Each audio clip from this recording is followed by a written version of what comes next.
एक बार एक शिकारी शिकार करने के लिए जंगल में पहुंचा।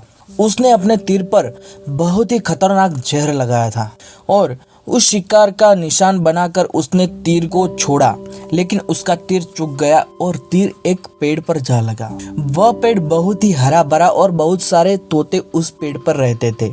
जैसे ही वह जहरीला तीर उस पेड़ पर जाकर लगा, वह पेड़ धीरे धीरे वो सूखने लगा और उस पेड़ पर जो भी तोते रहते थे वह एक एक करके उस पेड़ को छोड़कर जाने लगे थे। उस बड़े से पेड़ पर कोटर में एक बहुत ही बूढ़ा तोता रहता था, जो बहुत ही धर्माता और अच्छे मन का था। सभी तोते उस पेड़ को छोड़कर जाने लगे थे, लेकिन वह बूढ़ा तोता जाता था, दाना लेकर आता था और उसी टोकर में आकर बैठ जाता था, परंतु उस पेड़ को छोड़ने को तैयार नहीं था। बूढ़े तोते साथियों ने कई बार आकर उसे समझाया कि यह पेड़ सूख रहा है और किसी दिन गिर भी जाएगा, चलो किसी और पेड़ पर चलकर रहा जाए, परंतु वह बूढ़ा तोता वहां से जाने को तैयार नहीं हो रहा था। अब ये बात देवराज इंद्र तक पहुंच उन्हें बताया गया कि एक तोता है, वह जिस पेड़ पर रहता है उस पेड़ पर एक जहरीला तीर लगने के कारण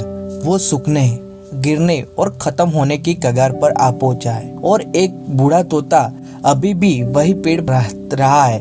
वह दाना लेकर आता है और वही पेड़ रहता है, जबकि उस जंगल में बहुत सारे पेड़ हैं, लेकिन वह उसी पेड़ रह रहा है। देवराज इंद्र प्रकट हुए और उस बूढ़े तोते से कहने लगे कि आप बहुत धर्माता है, बहुत ही अच्छे मन के हैं, लेकिन आप इस पेड़ को छोड़कर किसी और पेड़ पर चले जाइए, क्योंकि यह पेड़ कुछ दिनों में गिर जाएगा। तालाब के पास में बहुत सारे बड़े बड़े हरे हरे पेड़ है, बड़े बड़े कोटर है, उन पेड़ों पर फल भी लगे हुए हैं, उन्हें वहीं पर तोड़कर खा सकते हैं, परंतु यह से आप चले जाए। तोता बोला, माफ कीजिएगा, इस पेड़ ने मुझे जीवन दिया है, शिकारियों से भरे मेरी रक्षा की है, हर मौसम में मेरे साथ रहा है, यह कोटर मेरा घर है, यहाँ मैं पला बड़ा हूँ, इसी पेड़ को मैं छोड़कर कैसे जा सकता हूँ? इस पर संकट आया है तो क्या मैं इसे छोड़कर चला जाऊं?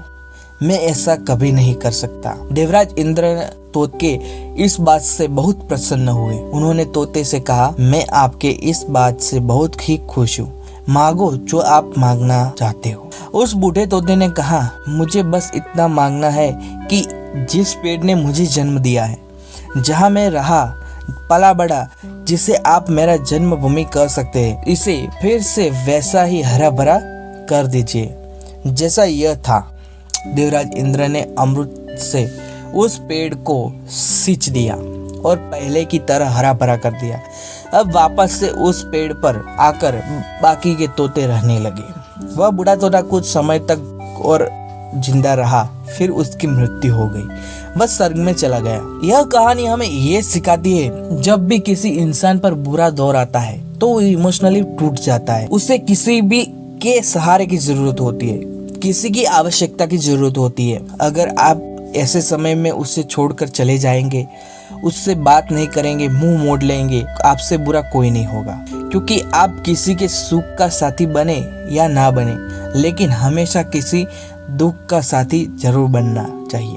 अगर स्टोरी पसंद आए तो वीडियो को लाइक करना, चैनल को सब्सक्राइब करना है। ऐसे ही मजेदार स्टोरी के लिए एक लाइक, एक शेयर, सब्सक्राइब